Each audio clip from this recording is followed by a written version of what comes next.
Hello again. I am Alexa from Type A for Alexa.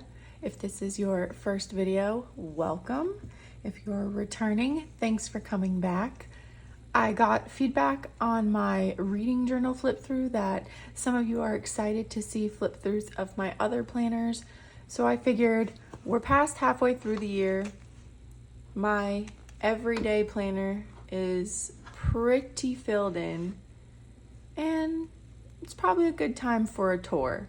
So we're going to do a full detailed flip through of my everyday planner, which is the A5 size notebook from Lauren Phelps Designs. I apologize for the glare. I do have a clear cover on that, so that will go away once I open it.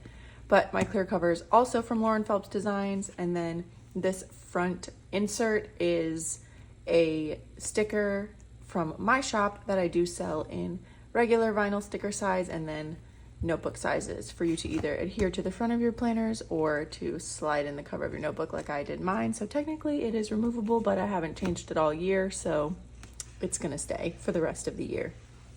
Also, I guess I said I do sell stickers, but let me backtrack a little bit. If you don't already know, I am the owner of Type A for Alexa.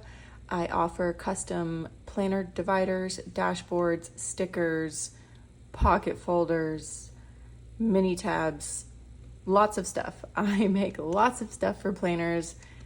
Most of it is custom so that you can find something that matches your style, your planner setup, and your needs. So if you ever want to check that out, it is www.typeaforalexa.com, and you can also find me on Instagram, Type A for Alexa. Okay, now that that's out of the way, let's get into this planner. So just a quick look at my side tabs. I have some of my super mini tabs that I guess actually I could take June through August off now and just move these up because I don't really need to flip back to those 3 months. And then I have some sticker tabs. I was just messing around with designs for myself and made some Sour Patch tabs. I never actually released these in the shop. They were just an idea floating around in my head. And then I have a mini tab marking the current month of my trackers. And I have a little transparent sticky note type of tab for my recipe section. And on top, I have another super mini that just opens to whatever week we are on. So that is my tab situation. Okay, no more glare. This is my opening area. I have some stencils in here that I use in my Bujo weekly spreads. I have some love notes from my boyfriend and my daughter Marley, and a couple vinyl stickers in the pockets. And then I have this piece of a notepad from the car dealership that my dad and family on my dad's side used to own. Rushneck is my maiden name, and it was Rushneck Honda in Tarrytown. So my uncle had sent me a notepad. So while I wanted to keep most of the notepad preserved, I did tear one piece off to have that in my planner with me, just to remember my dad. Then Marley had written this for me, and I just wanted to tip it in there because who doesn't want to see that when they open their planner?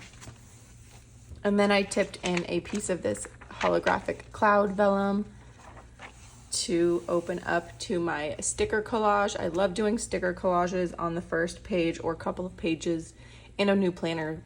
Those pages that you really don't do much else with.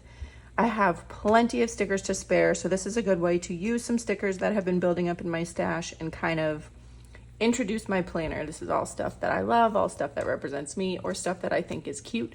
And I have a couple interactive parts on this one, so I just love looking at this.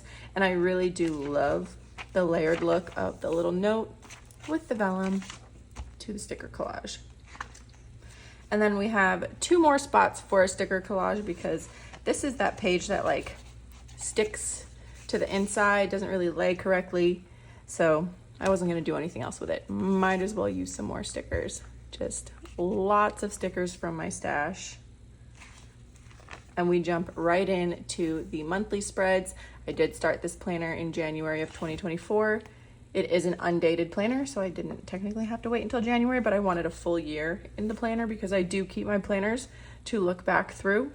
So we did start this in January.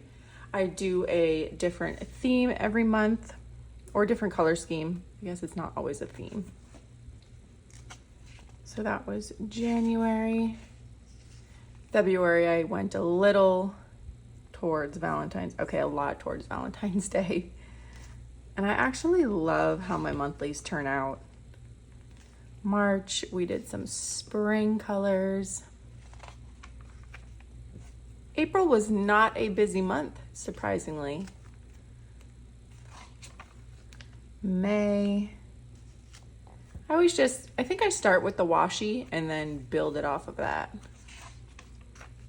June, we brought in some summer stuff.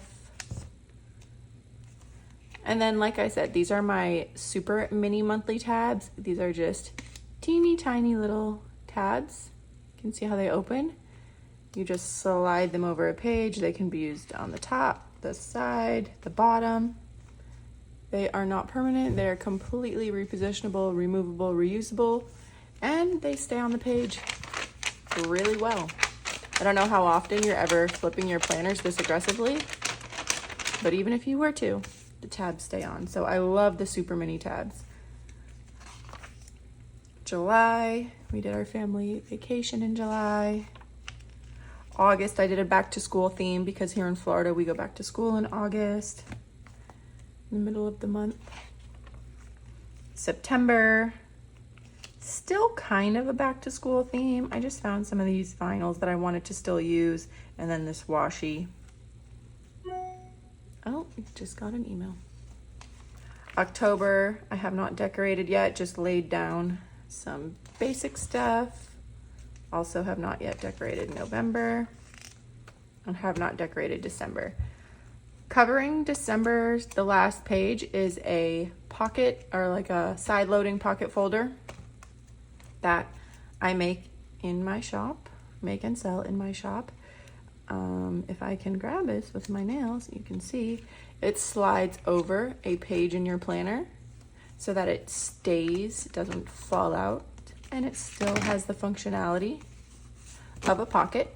So I keep stickers that I use in my monthly spreads in there. That way I don't have to look for them anywhere when I'm ready to do my monthly spreads. And then I use the back just to adhere some sticky notes too in case I need them.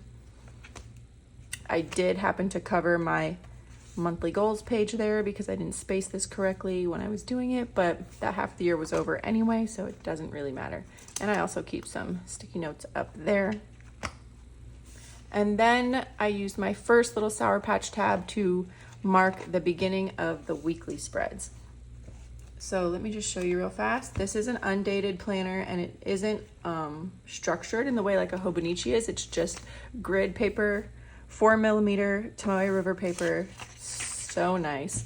So what I love about this over the Hobonichi is that I don't feel like I have to follow those vertical columns because I just have complete freedom on this page.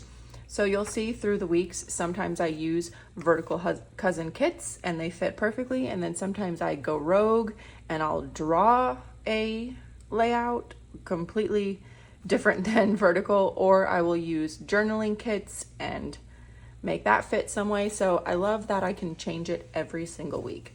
I guess technically you could do that in a Hobonichi, but I love that I'm not having to cover anything up. There's no writing on any of this. There's no structure to any of this for me to cover up. It's just a blank slate.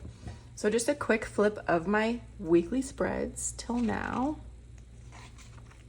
This was the first time I ever tried a week on 4 pages because it goes Monday, Tuesday, Wednesday, Thursday, Friday, Saturday, Sunday, and then a little extra.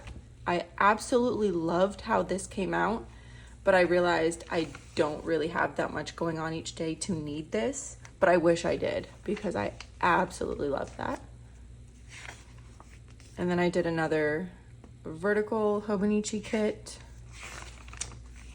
And this one I tried a week on 2 pages, just split the weekend over there with this little tip in for dinners. I liked how this came out. This is a little more pastel and subdued compared to my normal, bright colored vibe, so I like to change it up sometimes. Did another vertical kit. Sometimes I go back to a vertical kit if I don't have the time to be creative. That's when I'll say I go back to vertical kits. This was a Bujo spread that I just drew some boxes with a highlighter and a pen, and then used a vertical kit inside those boxes. I actually used this layout quite a few times. I really like this layout, and I love the way it looks like doodle boxes. This is just a variation of the doodle boxes where all the days of the week were on this side and then just random lists on this side. I also love this one and used it multiple times. And then this was a journaling kit that I added there. This was a full page sticker kit that I made and sold in my shop for a bit. It's actually in the retiring items now, so by the time you see this, it might have already been retired. I was just trying my hand at some Dutch door kits, and this was kind of like my first test of that. Love that doodle box layout again, and the way that that kit fit in it, so I did it again for another week. This was another Bujo style kit that I was testing in my own planner with the like computer box layout, and I messed up laying the sticker down, and that will haunt me forever. I hate it so much. And then I figured I'm drawing these doodle boxes pretty much every other week. Why don't I just make a full page sticker for it? So this was a test for that. Just testing like what the colors looked like and how it looked as a full page sticker rather than me just drawing it. This, I believe, was it just a journaling kit, a fairly small journaling kit that I just added lots of highlighter to. Did a vertical kit again. This was super old. I've had this kit for years and years. This was made for a Hobonichi, and these were all individual stickers for the days, and then individual pieces of a sticker that I just laid down. Did another vertical kit, that same Doodle Weekly, but just a bright yellow color. I don't think you understand how much I love how these turn out. I really love looking at them. And that other style of the Doodle Weekly kit, I stick with what I like. Did another vertical kit there. That same layout, just without, the doodle lines, just switching it up a little bit. I loved how this one came out. I am rainbow obsessed, and this one just made my heart happy. Decorating it and then looking back at it, this just made my heart happy.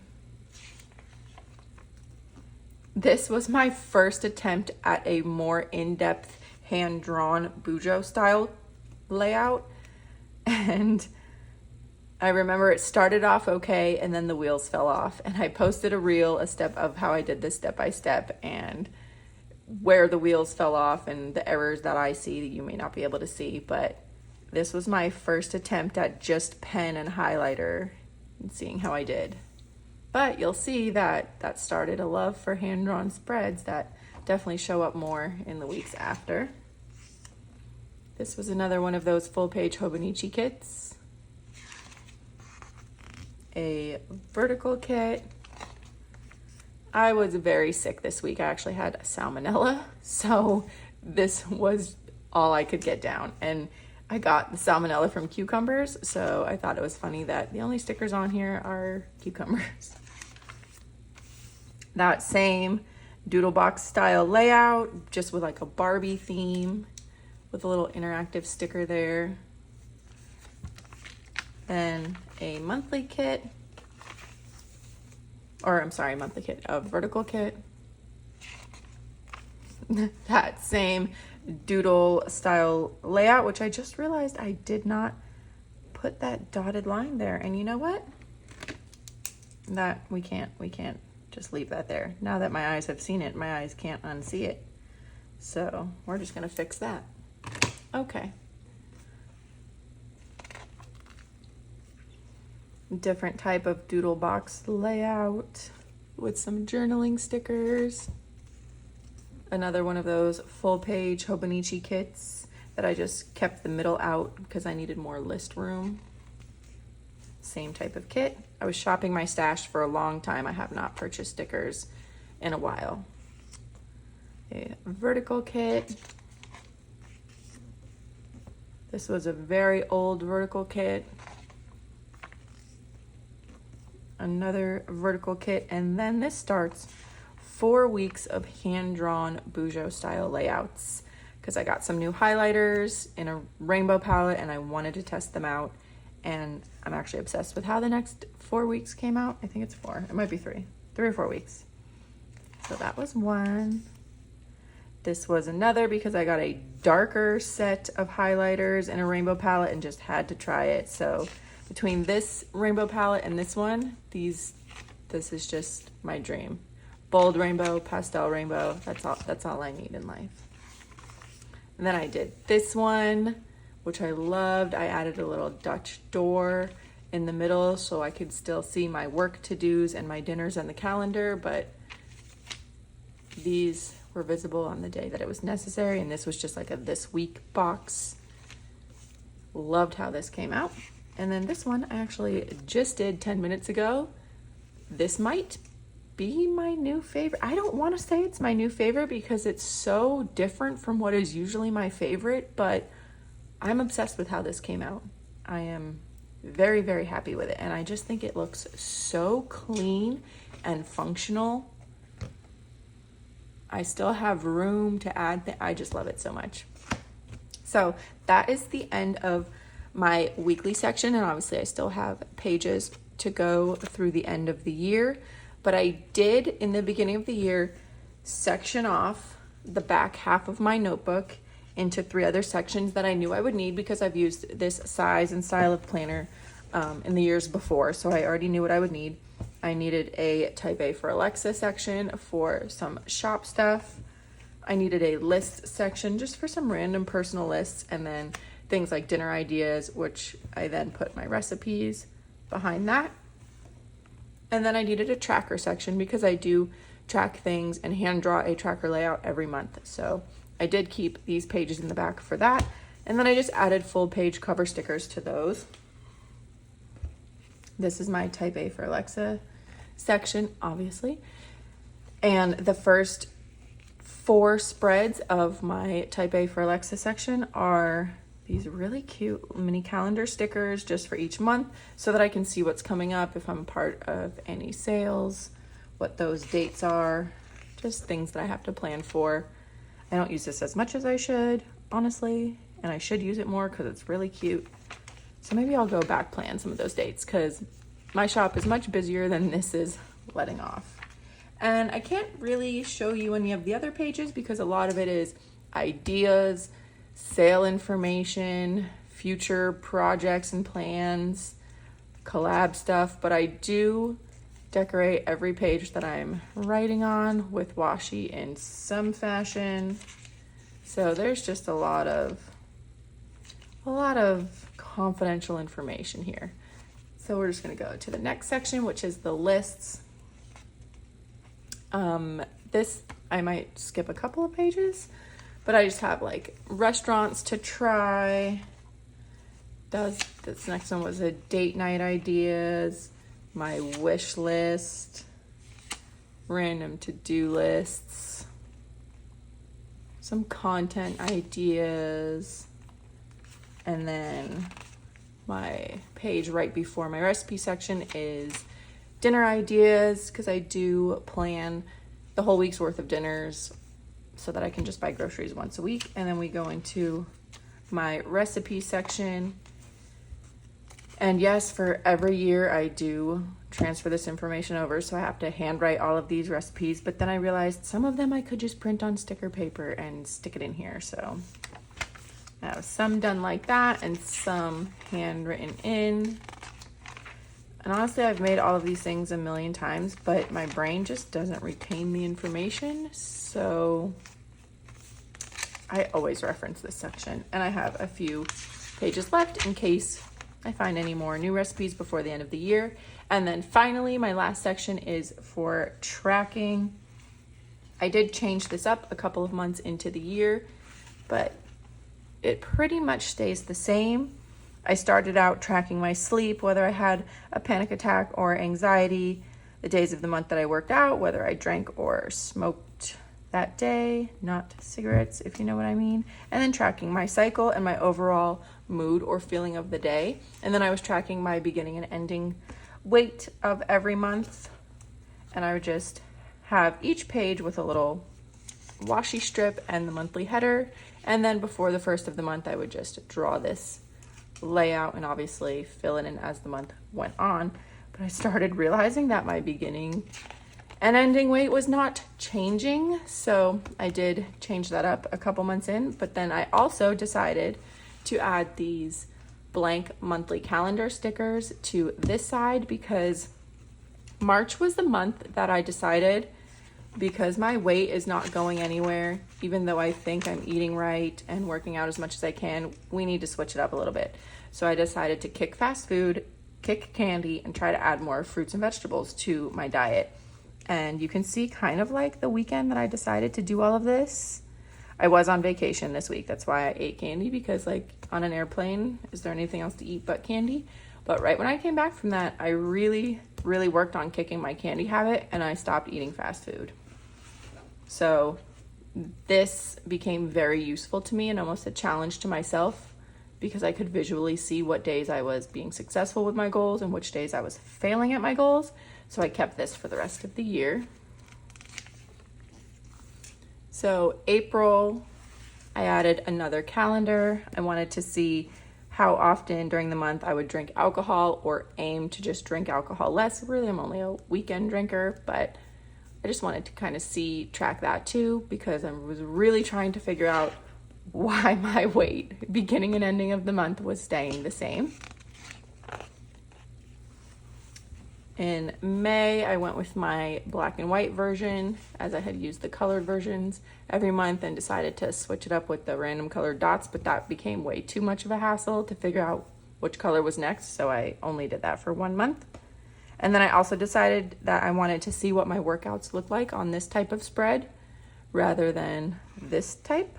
So we switched up the fruits and veggies calendar for that. In June, this is actually the last month that I used this style, well, not this style of tracker, but these exact things, because June was the month I caught salmonella, and you can see that my weight actually did move. So I was really good at not eating fast food. I only drank soda 1 day of the month. And this one I added, I'm not even a big soda drinker, but I would always take a sip of my boyfriend's soda at dinner, just 1 sip. And I wanted to even stop doing that. This was when I was sick. So yeah, the weight loss happened at the end of the month. So the salmonella gave me a little bump on my weight loss, and then I decided to start weighing myself every day just to see the fluctuation, because clearly the beginning and the end of the month was not enough of a fluctuation for me. So I got rid of whether I drank or smoked that day, because I really only started tracking that back when I used to have a lot of panic attacks and anxiety, just to see if there was a correlation. But I am happy to say I haven't had a panic attack or anxiety in a very long time, so I don't really need to track the drinking or the smoking anymore. So I switched to just still tracking my cycle, still tracking if I have panic attacks or anxiety, just to see if it happens. But then I added this graph in the middle to track my weight, and I do weigh myself daily. I am not recommending that anybody else do that. That is just what I want to see from my own personal journey. We'll call it a journey. So I want to see it daily, but I'm not recommending that anybody else do that. I'm not saying it's the right way or the wrong way. It's just what I'm doing at the moment. And then I was still tracking no soda, no alcohol, trying to add more fruits and veggies to my diet, so I'd get a dot if I did eat fruits and vegetables that day. And then still tracking my workouts. I was injured there, so I could barely work out. And then I loved the way this ended up looking, so I knew I was going to carry this into the next month, because I just love being able to see both of the graphs. So I carried that through August and went back to tracking. Oh no, this is the same as last week. So still trying to not have any soda. no alcohol, workouts, not as much as I would like. And now we are in September. So I have my dots here, I just haven't connected them yet. I connect them at the end of the month. And then here I used the smaller version of the calendar stickers, which I don't know if I mentioned, but I make and sell the blank calendar stickers in my shop. So there is the large version and then the small version and then rainbow color palette and black and white ones. I only had smaller ones on my desk and I didn't feel like printing and cutting myself anymore. So I used the small ones for September, and we're still tracking workouts, no candy, no alcohol, and fruits and veggies. I ate some candy this week because Shannon from Couture Pens brought me some of those really good Canadian candies and I just couldn't let them go to waste. And I just have this mini tab, which is our normal size mini tabs compared to the super minis that are over here. That helps me open right to that September page for my tracking. And then I do have just the monthly label and the washi laid out through the end of the year. This is a really cool spacing guide that Lauren included in the back of her planners. And then I tucked a sticker book back here with stickers that I use in my monthly spreads. So if I ever need to add an appointment or an event, I have those stickers there. And then some other stickers. These are also monthly tab stickers. These are what were on my planner before I made the super mini tabs. So that stays in the back little sleeve part. And then I don't know why I never added a back cover sticker to this, but I just haven't. And now we're in September, so it's not getting a back cover sticker. So that is a complete flip through of my A5 sized planner. It is the love of my life and I am so content. I've used this size now, I think for at least 3 years in a row, if not 4, and it just works. And I am really leaning heavy into the hand drawing of the Bujo spreads, and I just love how they've been turning out. So that is probably mostly what I will be doing for the next few weeks, if not through the rest of this planner. But I do love that I can just throw a sticker kit in there and it still works. It's completely functional. I just love this planner so much. So I hope you enjoyed that flip. Please let me know if you have any questions, if you want to know where anything is from. I am sorry that I rambled. I did this all in one take. There's no voiceovers here. This is live. So that was the flip through. I hope you liked it, and hopefully I will see you guys on the next video. Bye.